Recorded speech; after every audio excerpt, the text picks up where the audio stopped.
Hello, aspiring biologists. Welcome to our fascinating journey into the world of Five Kingdom classification. Today, we are diving deep into a topic that has saved countless lives: antibiotics. From understanding what these miracle drugs are, to exploring their incredible discovery, how they work, and the challenges they face, we'll cover it all. Get ready to explore this vital area of biology across four exciting levels, from easy to hardest. Let's kick things off with the basics. What exactly are antibiotics, and how do they help us fight off those tiny invaders we call germs? Antibiotics are powerful medicines specifically designed to combat infections caused by bacteria. Think of them as your body's tiny allies. They work in two main ways, either by directly killing the harmful bacteria or by stopping their ability to grow and multiply. This gives your body's own immune system the upper hand to clear the infection completely. Many of these life-saving drugs actually come from other microorganisms, like certain types of fungi or even other bacteria, showing nature's incredible complexity. So, how do these medicines know to attack bacteria and not our own cells? It's all about selective toxicity. Antibiotics target specific structures or processes unique to bacterial cells, such as their rigid cell walls, which human cells don't possess. Or, they might interfere with a bacterium's machinery for making proteins, which differs from ours. This clever targeting ensures they harm the bacterial invaders without causing significant damage to our own body. For example, penicillin, one of the first and most famous antibiotics, works by preventing bacteria from building their protective cell walls, which ultimately leads to their demise. Time to test your understanding of the basics. Think about these questions. First, define what antibiotics are in your own words. Second, from what natural sources are many antibiotics originally derived? And third, explain briefly why antibiotics are considered so important in modern medicine. Now, let's step up our game and delve a little deeper into the story of antibiotics, exploring their groundbreaking discovery and the different ways they work. The discovery of antibiotics is one of the most pivotal moments in medical history. In 1928, Scottish scientist Alexander Fleming made an accidental yet monumental observation. He noticed that a mold contaminating his bacterial cultures was actively preventing the bacteria from growing around it. This mold, Penicillium notatum was producing a substance he named penicillin, which possessed remarkable antibacterial properties.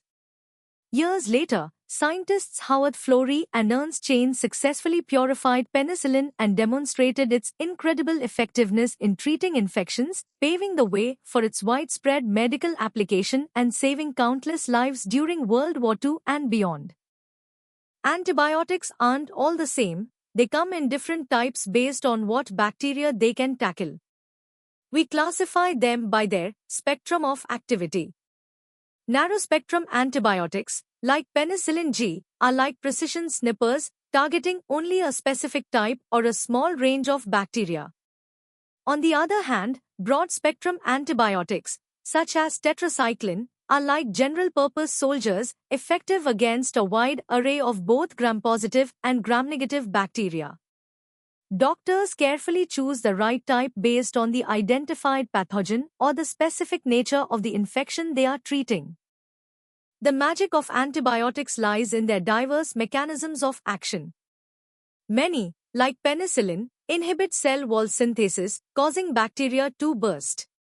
Others, such as tetracyclines, interfere with protein synthesis, crippling the bacteria's ability to build essential components. Some, like ciprofloxacin, target nucleic acid synthesis, preventing bacteria from replicating their DNA or RNA. And a few, like polymyxins, disrupt the bacterial cell membrane, leading to leakage. Understanding these mechanisms is key to developing new drugs and combating resistance. Alright, let's consolidate your knowledge with some medium-level questions. First, who discovered penicillin, and what was the significance of this discovery?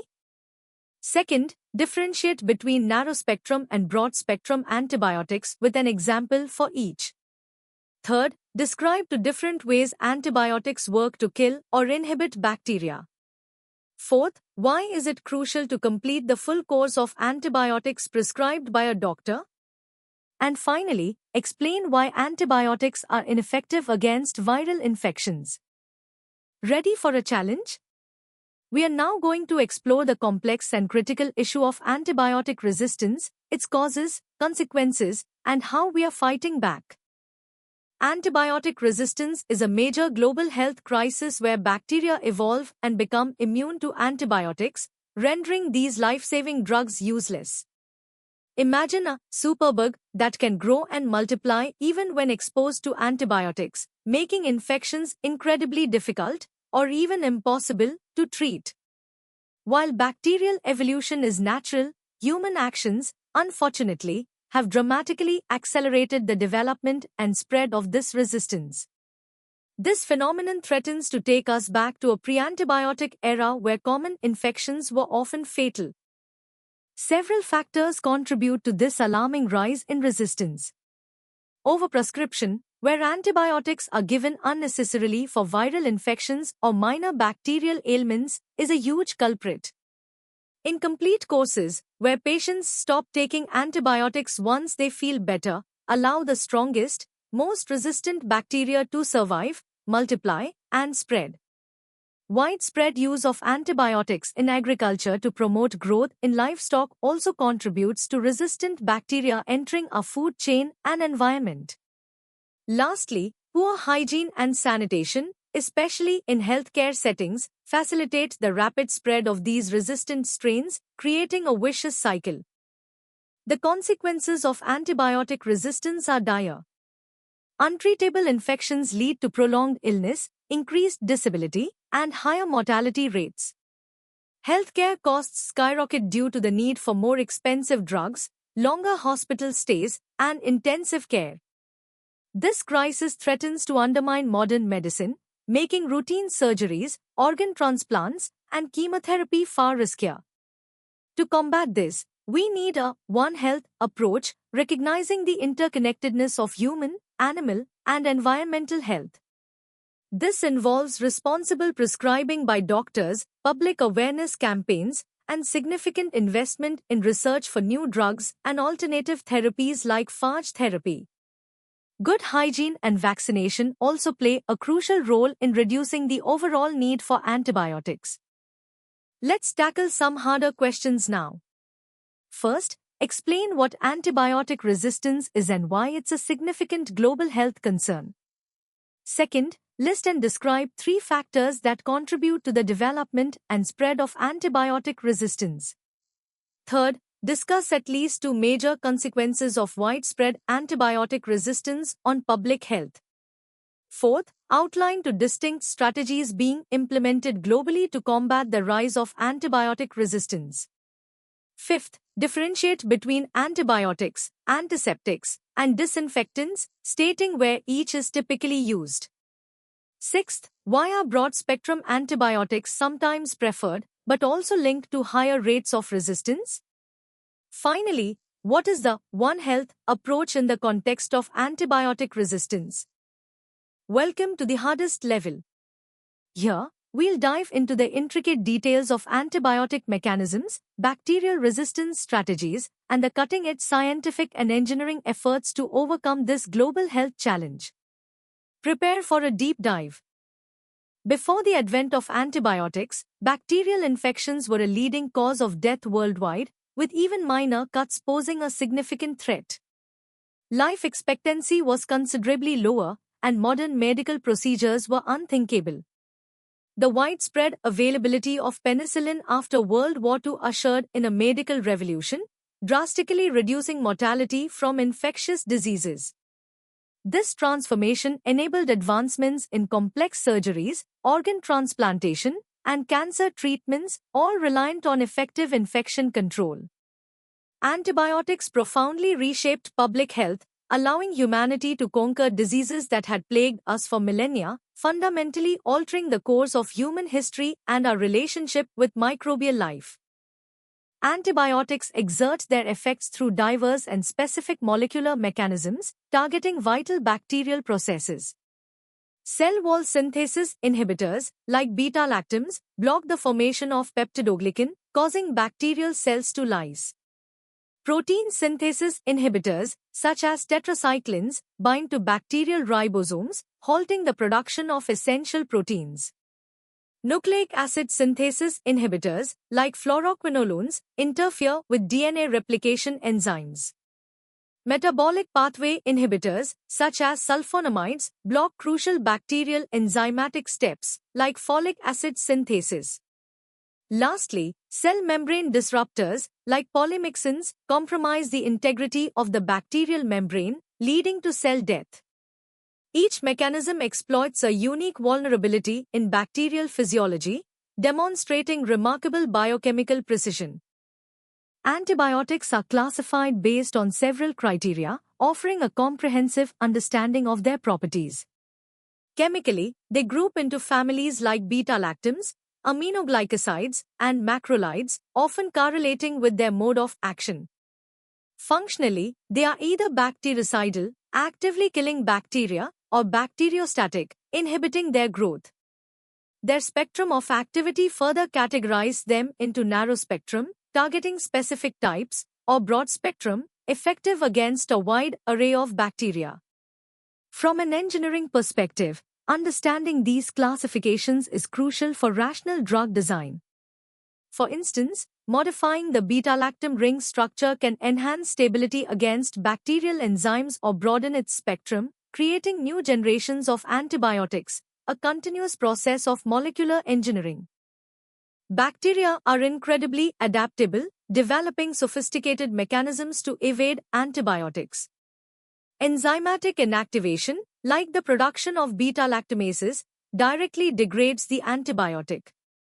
Target modification involves altering the antibiotic's binding site, such as ribosomal changes, reducing drug affinity. Efflux pumps actively expel antibiotics from the bacterial cell, preventing them from reaching effective concentrations. Bacteria can also develop alternative metabolic pathways to bypass the drug's intended target or form protective biofilms that shield them from antibiotic penetration. These complex resistance mechanisms highlight an ongoing evolutionary arms race, necessitating continuous innovation in drug discovery and the development of novel therapeutic strategies to stay ahead of bacterial evolution. Let's tackle some advanced questions.